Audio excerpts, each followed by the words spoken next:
Hell Screen by Ryunosuke Akutagawa. Part 1.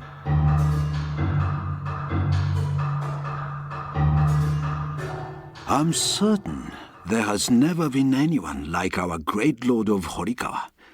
In a dream, before his lordship was born, a maternal ladyship saw the awesomely armed guardian deity of the West, or so people say. In any case, his lordship seems to have innate qualities that distinguished him from ordinary human beings. And because of this, his accomplishments never ceased to amaze us. You need only glance at his mansion in the capital's Horikawa district to sense the boldness of its conception. Some have questioned the wisdom of his lordship's undertaking such a project, comparing him to China's first emperor, whose subjects were forced to build the Great Wall. But such critics might be likened to the proverbial blind men who described the elephant according only to the parts they could feel. It was never his lordship's intention to seek splendor and glory for himself alone. He was always a man of great magnanimity who shared his joys with a wider world. Surely, this is why, when rumor had it that the ghost of Toru, minister of the left, was appearing night after night at the site of his ruined mansion at Higashi Sanjo, it took only a simple rebuke from his lordship to make the spirit vanish. No wonder. All residents of the capital revered him as a reincarnation of the Buddha. One time, it is said, when construction of the Nagara Bridge seems to be running counter to the will of the local deity, his lordship offered up a favorite boy attendant as a human sacrifice to be buried at the foot of a pillar. Oh, there's no end to the tales. For sheer horror, though, none of them measures up to the story of the screen, depicting scenes of hell, which is now a prized family heirloom. I myself had served as one of his lordship's men for a full 20 years, but what I witnessed then was more terrible than anything I had ever, or have ever, experienced. In order to tell you the story of the hell screen, however, I must first tell you about the painter who created it. His name was Yoshi-hidday. Yoshi-hidday was famous back then as the greatest painter in the land, but he looked like nothing more than a thoroughly unpleasant old man, all skin and bones. You could see he had a mean streak, and his lips, unnaturally red for such an old man, gave a disturbing bestial impression. Some people said the redness came from his moistening his paintbrush with his lips, but I wonder about that. Crueler tongues used to say that he looked and moved like a monkey, and they went so far as to give him the nickname Monkey-hidday. That nickname reminds me of an episode. Yoshi-hidday had a daughter, his only child. A lovely girl, utterly unlike her father. She had been taken into the Horikawa mansion as a junior lady-in-waiting for the young mistress. Around that time, his lordship was presented with a tame monkey, and the young master, who was then at the height of his boyish naughtiness, decided to name it Yoshi-hidday. This gave everyone in the household a hearty laugh. Oh, if only they had been satisfied just to laugh. But whatever the monkey did, people would find a reason to torment it, and always with a shout of Yoshi-hidday!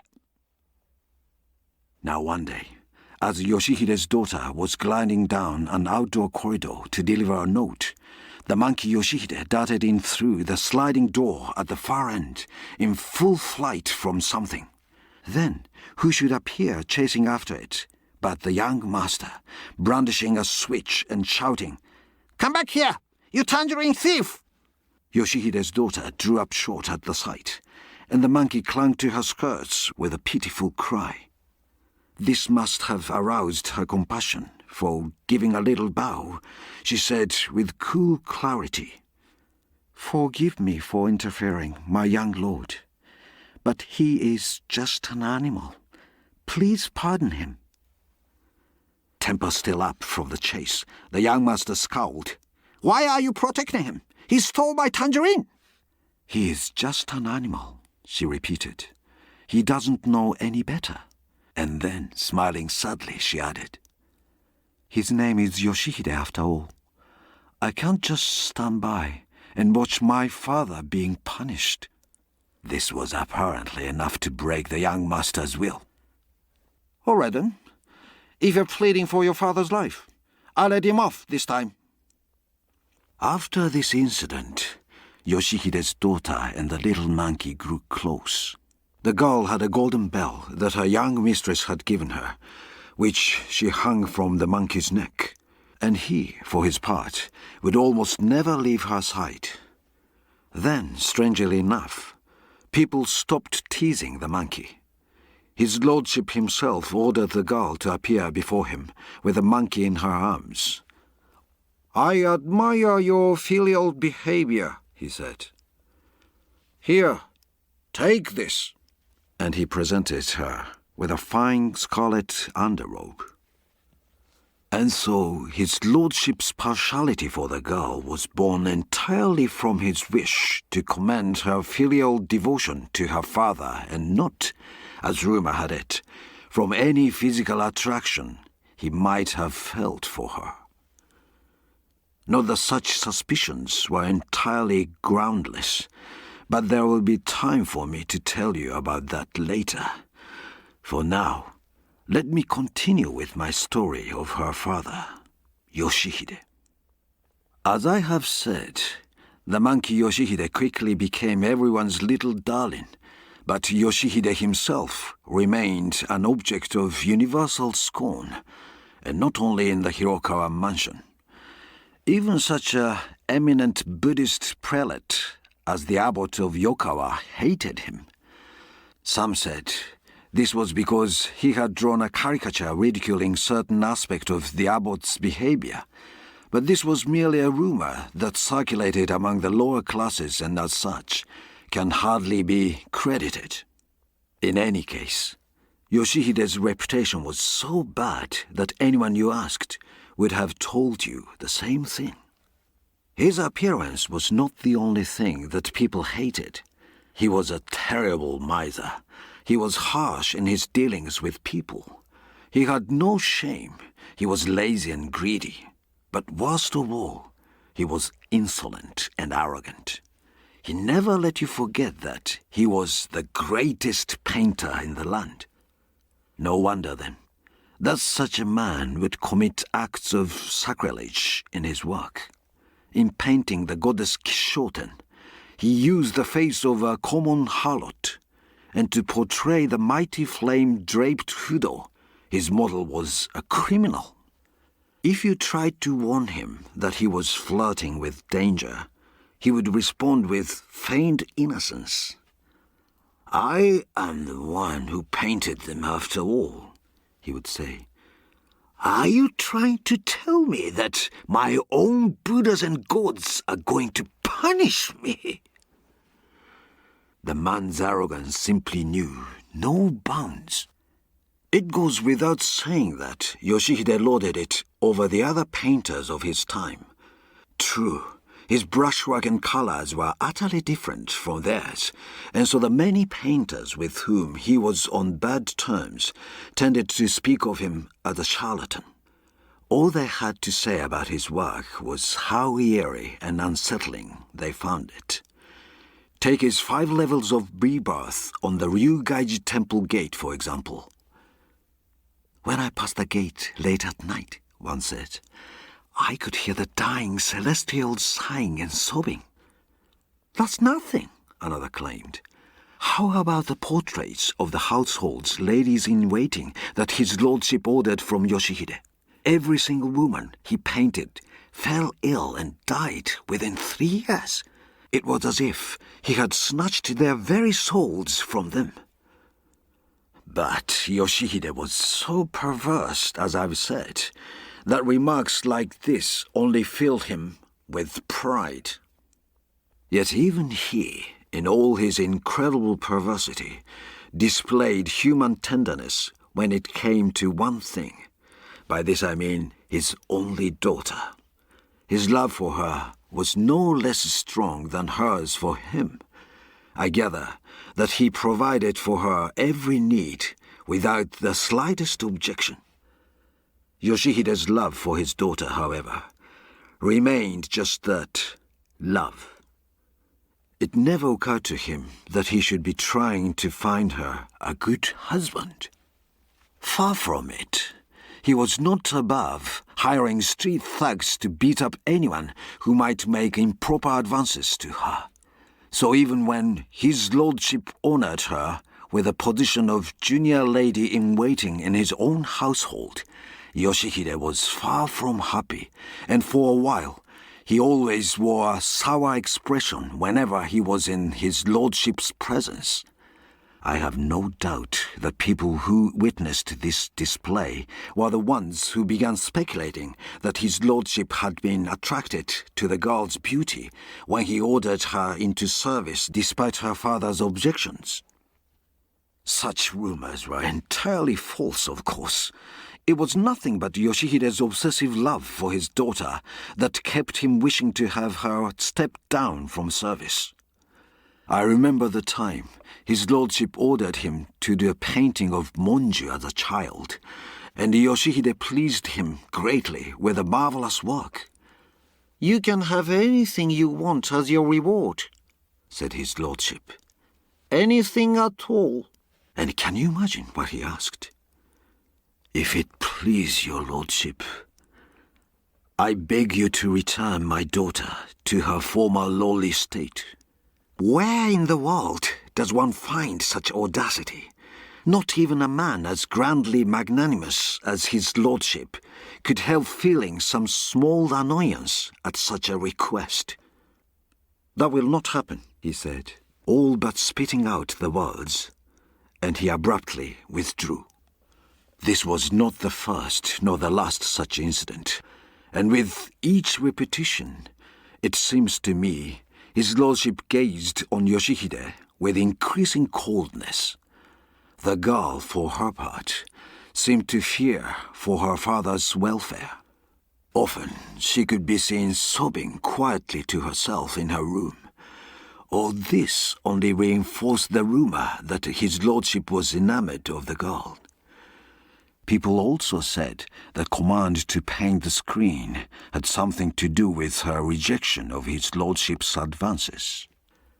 As I see it, it was entirely out of pity for the girl's situation that his lordship refused to let her go. I'm certain he believed that she would be far better off if he were to keep her in his mansion than if he sent her back to her hard-headed old father. At any rate, one day, for whatever reason, his lordship summoned Yoshi-hidday and ordered him to paint a folding screen portraying the 8 Buddhist hells. Oh, that screen. I can almost see its terrifying images before me now. The 10 kings of hell and their minions were over in one small corner, and everything else, the entire screen, was enveloped in a terrible firestorm. The sinners writhing in the hellfire of Yoshi-hiday's powerful brush had nothing in common with those to be seen in ordinary pictures of hell. For Yoshi-hidday had included sinners from all stations in life, from the most brilliant luminary of His Majesty's exalted circle to the basest beggar and outcast. But there they were. Human beings of every kind, inundated by smoke and flame, tormented by wardens of hell with their heads of bulls and horses. And the kinds of torture were as numberless as the sinners themselves, flogging with an iron scourge, crushing under a gigantic rock, pecking by a monstrous bird, grinding in the jaws of a poisonous serpent. But surely the single most horrifying image of all was that of a carriage plummeting through space. As it fell, it grazed the upper boughs of a sword tree, where clumps of corpses were skewered on fang-like branches. Blast of hell wind swept up the carriage curtains to reveal a court lady, her straight black hip-length hair flying upward in the flames, the full whiteness of her throat laid bare as she writhed in agony. The sheer horror of the entire screen seemed to be concentrated in this one figure. Oh yes, this was it. For the sake of painting this one image, the terrible event occurred. Otherwise, how could even the great Yoshi-hidday have painted hell's torments so vividly? In a sense, the hell in his painting was the hell into which Yoshi-hidday himself, the greatest painter in the realm, was doomed one day to fall. I'm afraid that, in my haste to speak of the screen, I may have reversed the order of my story.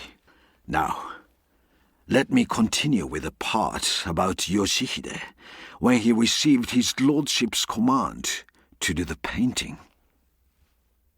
For nearly 6 months after the commission, Yoshi-hidday poured all his energy into the screen, never once calling at his lordship's residence. Don't you find it strange that such a doting father should abandon all thought of seeing his daughter once he had started on a painting? According to one of his apprentices, Yoshi-hidday always approached his work like a man possessed by a fox spirit. In fact, people used to say that the only reason Yoshi-hidday was able to make such a name for himself was that he had pledged his soul to one of the great gods of fortune.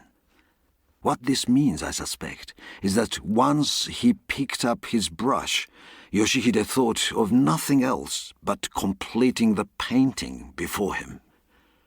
This is not merely to say that he would keep the latticed shutters pulled down and spend all day mixing secret combinations of paint, or posing his apprentices in various costumes for him to sketch. No, that was normal behavior for the working Yoshi-hidday.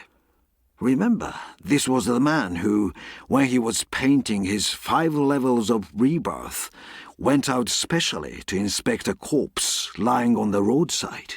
He spent hours sitting before it, sketching its rotting face and limbs without missing a hair.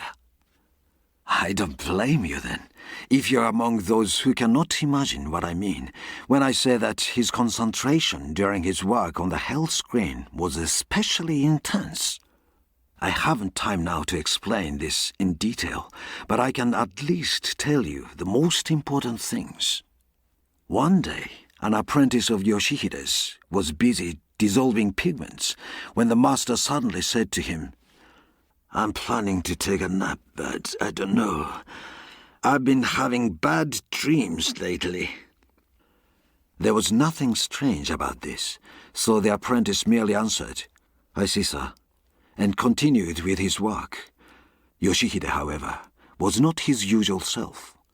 Somewhat hesitantly, he made a surprising request. "I want you to sit and work beside me while I sleep." The apprentice thought it rather odd that his master should be worrying about dreams, but it was a simple enough request, and he promptly agreed to it. "All right then," Yoshi-hidday said, still looking worried. "Come inside right away." Inside meant the room where the master actually did his painting. In the dull glow of an oil lamp stood the large folding screen, its panels arranged in a semicircle and still only sketched out in charcoal. Yoshi-hidday lay down with his head pillowed on his forearm and slipped into the deep sleep of an utterly exhausted man. Hardly any time had gone by, however, when the apprentice began to hear a sound that he had no way of describing. It was a voice, he told me, but a strange and eerie one. Soon, in snatches, the voice began to form words that came to him as if from underwater, like the muffled cries of a drowning man. What? The voice said. You want me to come with you? Where? Where are you taking me? To hell, you say? Who are you? Who can't be... The apprentice peered fearfully at his master's face. Not only had the furrowed skin gone stark white, but the dry-lipped mouth strained wide open as if gasping for breath. The youth saw something moving in his master's mouth with dizzying speed, like an object being yanked by a cord. But then, imagine, he realized the thing was Yoshi-hiday's tongue. Who could it be but you? You! Damn you! It is you! I thought so. What's that? You want me to follow you? To hell! My daughter is waiting for me in hell! The apprentice told me that an uncanny feeling overcame him at that point.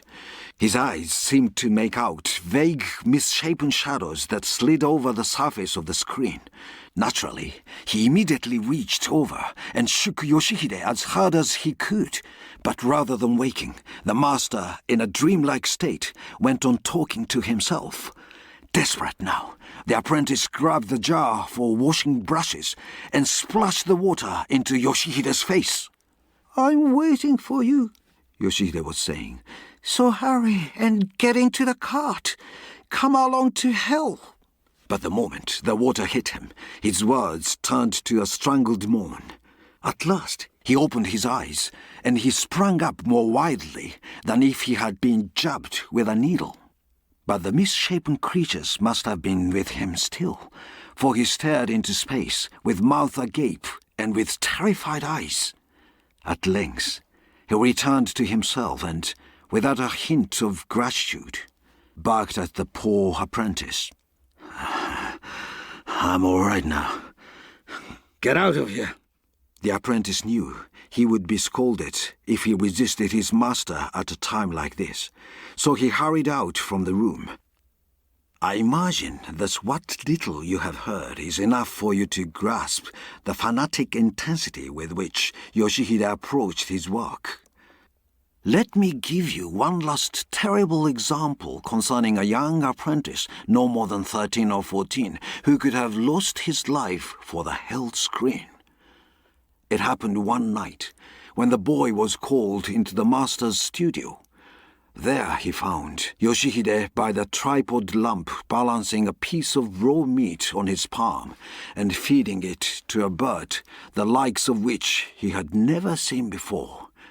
The bird was the size of a cat, and in fact, with its 2 feather tufts sticking out from its head like ears, and its big round amber-colored eyes, it did look very much like a cat. Well then, the young apprentice, assuming for himself that the strange bird on the table was a model Yoshi-hidday needed for the hell screen, knelt before the painter and asked in all humility, "How can I help you, master?" Almost as if he had not heard the boy speak, Yoshi-hidday licked his red lips and jerked his chin toward the bird. Not bad, eh? Look how tame it is. Please tell me, master, what is it? I have never seen anything like it before. What? Never seen anything like it? Yoshi-hidday responded with his familiar scornful laugh. That's what you get for growing up in the capital. It's a horned owl. A hunter brought it to me a few days ago from Mount Kurama.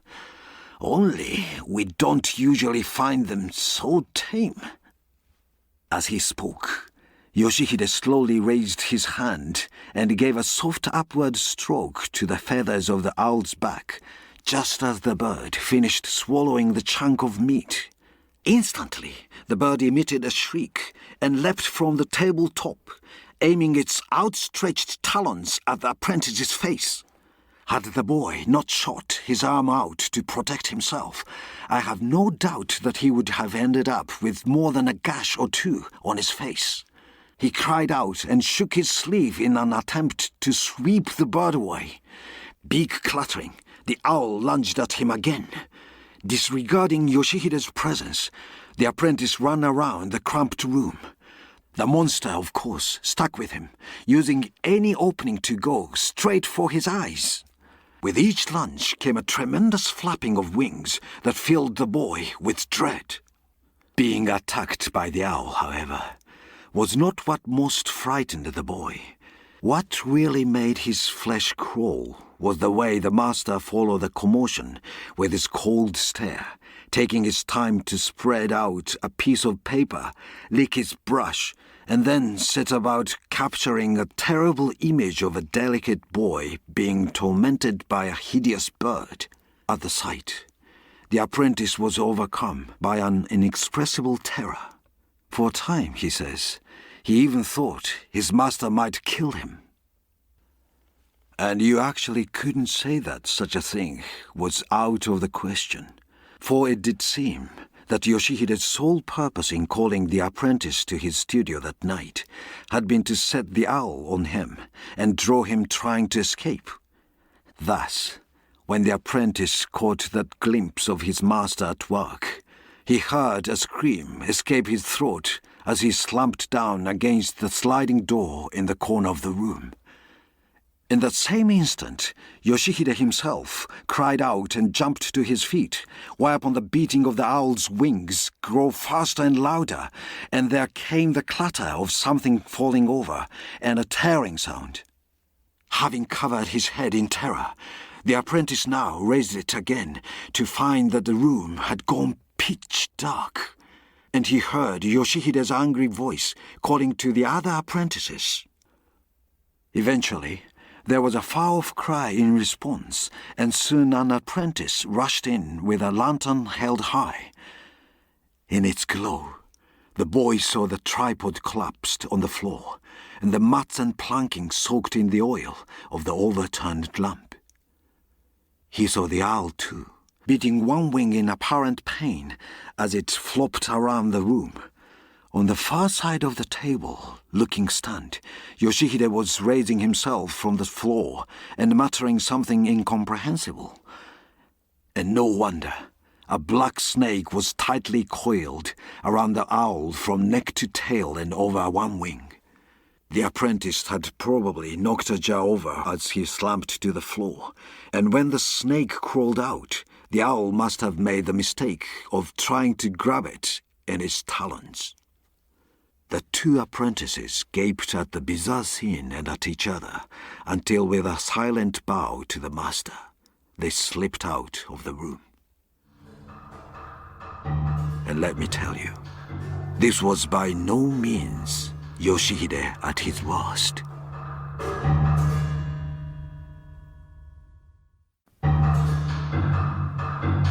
Hell Screen by Ryunosuke Akutagawa, Part 2.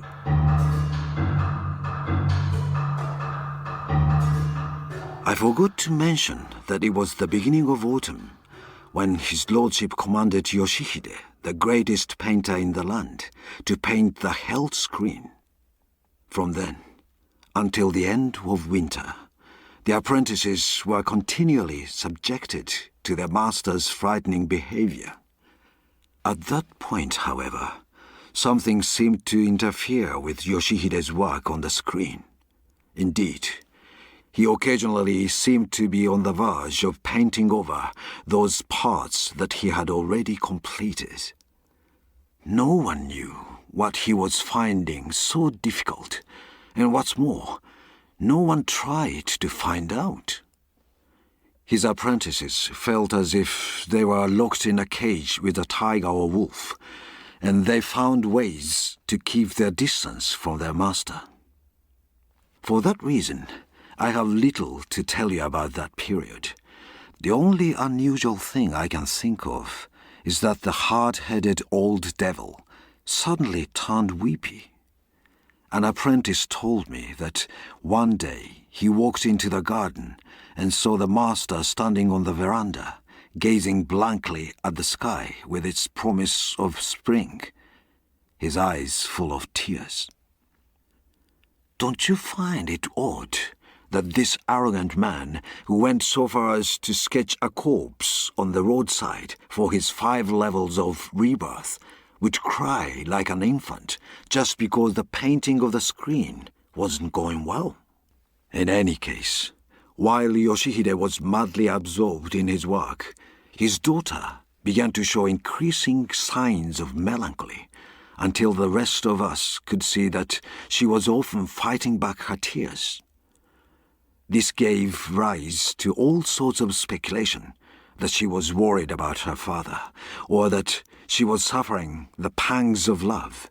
But soon people were saying that it was all because his lordship was trying to bend her to his will. Then the gossiping ground to a halt, as though everyone had suddenly forgotten about her. A certain event occurred at the time. Well after the first watch of the night, I was walking down an outdoor corridor when the monkey called Yoshi-hidday came flying at me from out of nowhere and started tugging at my trouser skirts. As I recall it, this was one of those warm early spring nights when you expect at any time now to be catching the romantic fragrance of plum blossoms in the pale moonlight. But what did I see in the moon's faint glow? It was the monkey bearing its white fangs, wrinkling up its nose and shrieking. An eerie chill was only 3 parts of what I felt. The other 7 parts were anger at having my new trousers yanked out like that, and I considered kicking the beast aside and continuing on my way. I quickly changed my mind, however. The way the monkey was behaving, there was obviously something wrong. I therefore gave up trying to resist and allowed myself to be pulled several paces farther. Where the corridor turned a corner, the pale surface of his lordship's pond could be seen stretching off through the darkness. When the animal led me to that point, my ears were assaulted by the frantic yet strangely muffled sounds of what I took to be a struggle in a nearby room. If this was an intruder, I resolved, I would teach him a lesson, and holding my breath, I edged closer to the sliding door. My approach, however, was obviously too slow, for the monkey Yoshi-hidday scampered around me in circles, once, twice, 3 times, then bounded up to my shoulder with a strangled cry. Instinctively, I jerked my head aside to avoid being scratched. This sent me staggering, and I stumbled backward, slamming against the door. Now, I could no longer hesitate. I shot the door open and crouched, ready to spring. At that very moment, something rose up to block my view. With a start, I realized it was a woman. She flew toward me as if someone had flung her out of the room. She nearly hit me, but instead she tumbled forward and, why, I could not tell, went down on one knee, staring up at me, as if at some terrifying sight. I'm sure I need not tell you it was Yoshi-hidday's daughter. That night, however, my eyes beheld her as though she were an utterly different person. Her eyes were huge and shining, and her cheeks seemed to be burning red. Her disheveled clothes gave her an erotic allure that contrasted sharply with her usual childish innocence. Could this actually be the daughter of Yoshi-hidday? I stared at this beautiful girl in the moonlight, and then I flicked my eyes toward the hurried footsteps receding into the distance and asked, "Who was that?" She refused to answer and would only shake her head. She bit her lip as tears gathered on her long lashes. Born stupid, I can never understand anything that isn't perfectly obvious, and so I had no idea what to say to her. I could do nothing but stand there, feeling as if my only purpose was to listen to the wild beating of her heart. How long this went on, I don't know. But eventually, I gently told the girl, "Go to your room now." Her agitation seemed to have subsided somewhat. assailed by an uneasy feeling that I had seen something I was not meant to see, and a sense of shame toward anyone, and no one in particular, I began to pad my way back up to the corridor. I had hardly walked 10 paces, however, when again I felt a tug, a timid one, at the skirt of my trousers. I whirled around, startled, but what do you think it was? I looked down to find the monkey Yoshi-hidday prostrating himself at my feet, bowing over and over in thanks, his golden bell ringing. Perhaps 2 weeks went by after that. All of a sudden, Yoshi-hidday arrived at the mansion to beg a personal audience with his lordship. His lordship rarely allowed anyone to come into his presence, but that day, as so often before, he assented readily to Yoshi-hidday's request and had him shown in without a moment's delay. The man went down on all fours before his lordship, and at length he began to speak in husky tones. "I come into your honored presence this day, my lord, regarding the screen bearing images of hell which his lordship ordered me to paint. I have applied myself to it day and night, outdone myself, such that my efforts have begun to bear fruit, and it is largely finished." "This is excellent news. I'm very pleased." Even as his lordship spoke these words, however, his voice seemed oddly lacking in power and vitality. "No, my lord. I'm afraid the news is anything but excellent," said Yoshi-hidday, his eyes still fastened on the floor in a way that hinted at anger. "There is a part that I'm unable to paint." "What? Unable to paint?" "Indeed, sir. As a rule, I can only paint what I've seen, or even if I succeed in painting something unknown to me, I myself cannot be satisfied with it. This is the same as not being able to paint it." As his lordship listened to Yoshi-hidday's words, his face gradually took on a mocking smile, which would mean that if you wanted to paint a screen depicting hell, you would have to have seen hell itself? "Exactly, my lord. In the great fire some years ago, though, I saw flames with my own eyes that I could use for those of the hell of searing heat." What about sinners, though? And hell wardens? You have never seen those, have you?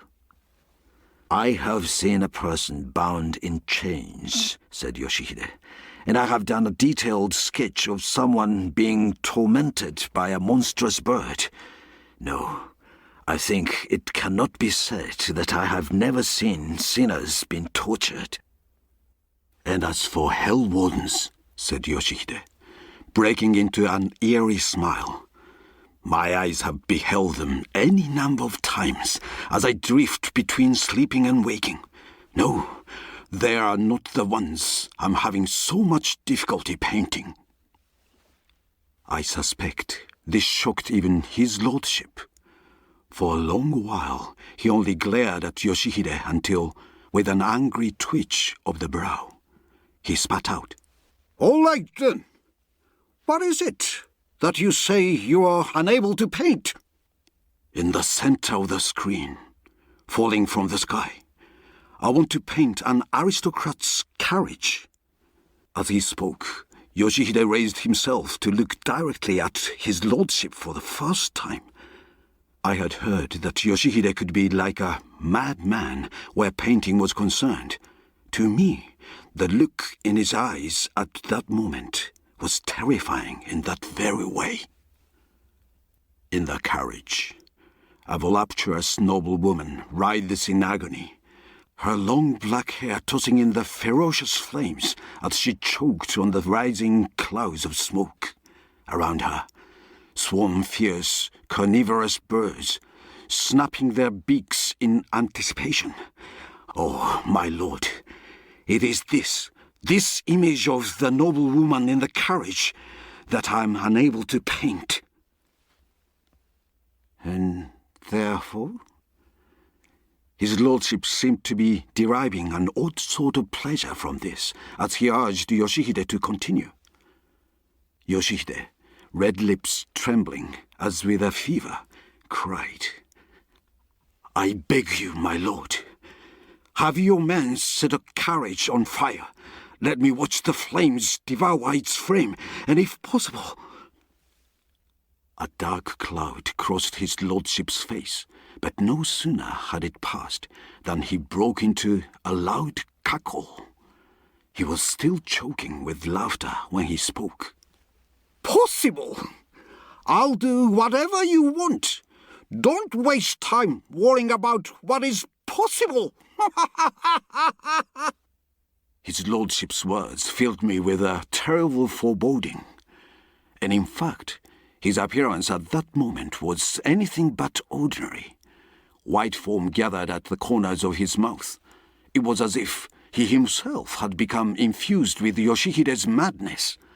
And no sooner had he finished speaking than laughter, endless laughter, exploded from his throat. "I'll burn a carriage for you," he said, "and I'll have a voluptuous woman inside it, dressed in a noble woman's robes. She will die writhing with agony in flames. I have to salute you, Yoshi-hidday. Who could have thought of such a thing but the greatest painter in the land?" Yoshi-hidday went pale when he heard this, and for a time the only part of him that moved was his lips. He seemed to be gasping for breath. "1,000 thanks to you, my lord." His voice barely audible. Perhaps the full horror of his own plan had come all too clear to him as he heard it spelled out in his lordship's words. Only this one time in my life did I ever think of Yoshi-hidday as a man to be pitied. 2 or 3 nights later, his lordship summoned Yoshi-hidday as promised to witness the burning of the carriage. He held the event at his late younger sister's mountain retreat. As it happened, the carriage burning took place on one of those pitch-dark, moonless nights. Oil lamps revealed his lordship seated in cross-legged ease on the veranda. Beneath a turquoise robe, he wore deep lavender-patterned trousers. On a thick round mat edged in white brocade, his position was of course elevated above the half-dozen or so attendants who surrounded him. These men presented a strangely terrifying, almost dreamlike spectacle. The lamplight flickering in the night wind turned them all dark one moment, bright the next. And then there was the carriage itself. It stood out against the night, its tall cabin woven of the finest split palm leaf, exactly as Yoshi-hidday had requested. When I saw its gold fitting, glimmering like stars in the sky, and considered what was soon to happen, a shiver went through me in spite of the warm night. As for what might be inside the carriage, there was no way to tell. Its blinds had been rolled down tight. Yoshi-hidday himself was situated at some remove, kneeling on the ground directly opposite the veranda. He looked especially small and shabby, as though the star-filled sky were a weight pressing down upon him. Midnight was approaching. I felt as if the darkness enveloping the garden were silently watching us, all breathing, the only sound an occasional rush of night wind, each gust wafting towards us the resinous smell from the pine smoke of the torches. His lordship remained silent for some moments, observing the mysterious scene, but then, edging forward where he sat, he cried sharply, "Yoshi-hidday!" Yoshi-hidday may have said some word in response, but to my ears it sounded like nothing so much as a moan. "Tonight, Yoshi-hidday, I'm going to burn a carriage for you, as you requested." When he said this, His lordship glanced at the men around him. I thought I saw a meaningful smile pass between him and certain of them. Of course, it could have been my imagination. "I want you to look at this," his lordship said. "This is my carriage. You know it well, I'm sure. I will now have it set afire in order that you may see the hell of searing heat here on earth before your eyes." His lordship reverted to silence, and his eyes flashed another signal to his men. Then, with sudden vehemence, he cried, "Chained inside the carriage is a sinful woman. When we set the carriage afire, her flesh will be roasted, her bones will be charred. She will die an agonizing death. Never again will we have such a perfect model for the screen. Do not fail to watch as her snow-white flesh erupts in flames." His lordship sunk into silence for yet a third time, but whatever could have been in his mind? Now, all he did was laugh soundlessly, his shoulders quaking.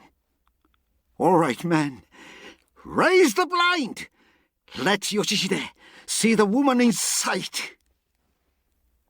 On hearing this command, one of the conscripts, torch held high, strode to the carriage and whipped up the blind. The torch crackled and flickered, and cast its red gleam inside. On the carriage's matted floor, cruelly chained, sat a woman. And who could have failed to recognize her? Her long black hair flowed in a voluptuous band across a gorgeous robe embroidered in cherry blossoms. For all the differences in costuming, there was no mistaking that graceful neck where now a gag was fastened, that touchingly modest profile. They belonged to none other than Yoshi-hidday's daughter.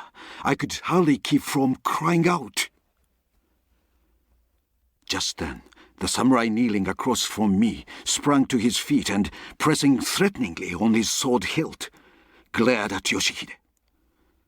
Startled by this sudden movement, I turned my gaze towards the painter. He looked as if this spectacle were driving him half mad. Where he had been crouching until then, he was on his feet now and poised to run towards the carriage.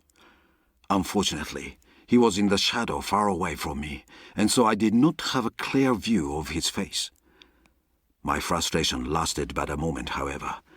Now, drained of color though it was, Yoshi-hidday's face appeared before me with such clarity it seemed to have cut its way through the surrounding darkness. For suddenly his lordship had cried, "Burn it!" The conscripts flung their torches, and the carriage with Yoshi-hidday's daughter inside burst into flame. The fire engulfed the entire carriage. Clouds of smoke swirled aloft, stark white against the blackness of the night. And finally, a shower of sparks spurted upward with such force that in a single instant, the blinds, the side panels, and the roof's metal fittings were ripped off in the blast and sent flying. As close as I had come to crying out before, now I could only gape in mute awe at the horrifying spectacle. But what of the girl's father? I will never forget the look on Yoshi-hidday's face at that moment. He had started toward the carriage on impulse, but halted when the flames flared up. He then stood there with arms outstretched, eyes devouring the smoke and flames. His wide, staring eyes, his contorted lips, all drew a vivid picture of the shock, the terror, and the sorrow that traversed Yoshi-hidday's heart by turns.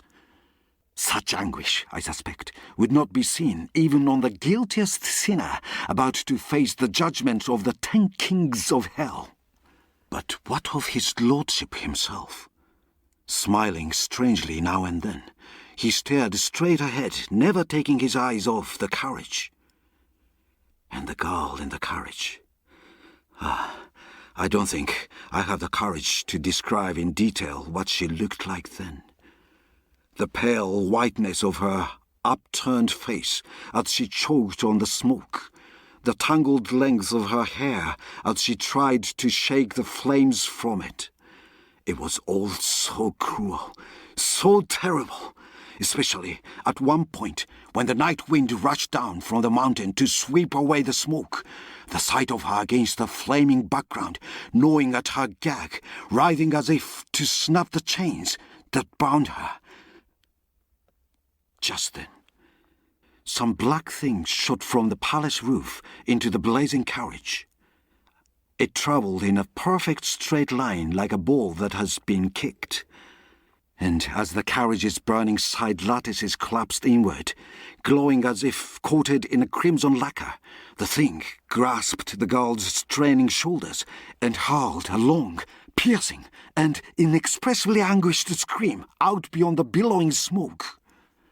For though it had been left tethered back at the Horikawa mansion, what we saw now clinging to the girl's shoulders against a flaming backdrop was the monkey Yoshi-hidday. We could see the monkey for only the briefest moment, though.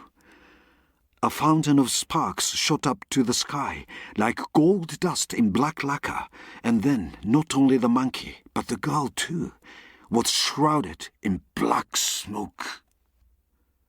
But oh, how strange it was to see the painter now, standing absolutely rigid before the pillar of fire. Yoshi-hidday, who only a few moments earlier had seemed to be suffering the torments of hell, stood there, his whole wrinkled face suffused now with an inexpressible radiance. I could have sworn that the man's eyes were no longer watching his daughter dying in agony, that instead the gorgeous colors of flames and the sight of a woman suffering in them were giving him joy beyond measure. The most wondrous thing was not that he watched his only daughter's death throes with apparent joy, but rather that Yoshi-hidday at that moment possessed a strange, inhuman majesty that resembled the rage of the king of beasts himself, as you might see him in a dream.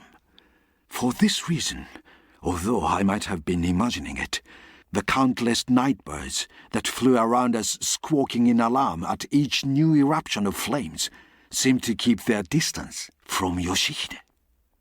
Trembling inwardly, scarcely breathing, and filled with a bizarre sense of adoration, we kept our eyes fastened on Yoshi-hidday as if we were present at the decisive moment when a lump of stone or wood becomes a holy image of the Buddha.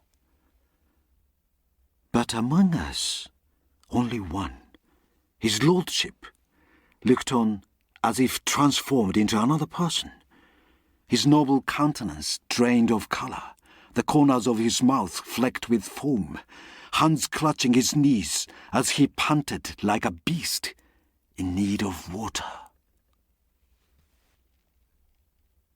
Word soon spread that his lordship had burned the carriage that night, and there seemed to have been many who were highly critical of the event.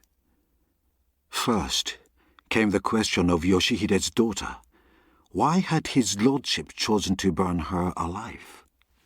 The rumor most often heard was that he had done it out of spite for her rejection of his love.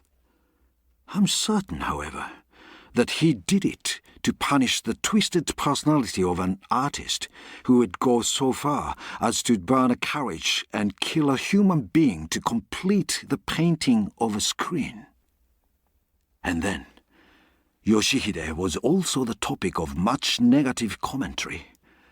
How, after seeing his own daughter burnt alive, could he want to finish the screen painting? Some cursed him as a beast in human guise. One who allied himself with this opinion was His Reverence the Abbot of Yokawa, who always used to say, "Excel in his art though he might, if a man does not know the 5 virtues, he can only end up in hell." A month went by, and the screen was finished at last. Yoshi-hidday brought it to the mansion, and humbly presented it for his lordship's inspection. His Reverence happened to be visiting at the time. Until he actually saw the screen, he was glowering at Yoshi-hidday. But then he slapped his knee and exclaimed, "What magnificent work!" I can still see the bitter smile on his lordship's face when he heard those words. Almost no one spoke ill of Yoshi-hidday after that. Could it be because all who saw the screen, even those who had always hated him, were struck by strangely solemn feelings when they witnessed the tortures of the hell of searing heat in all their reality? By then, however, Yoshi-hidday numbered among those who are no longer of this world. The night after he finished the screen, he tied a rope to a beam in his room and hanged himself. I suspect that, having sent his daughter on ahead to the other world, he could not bear to go on living here as if nothing had happened. His body lies buried in the ruins of his home. The little stone marker is probably so cloaked in moss now, after decades of exposure to the wind and rain, that no one can tell whose grave it is anymore.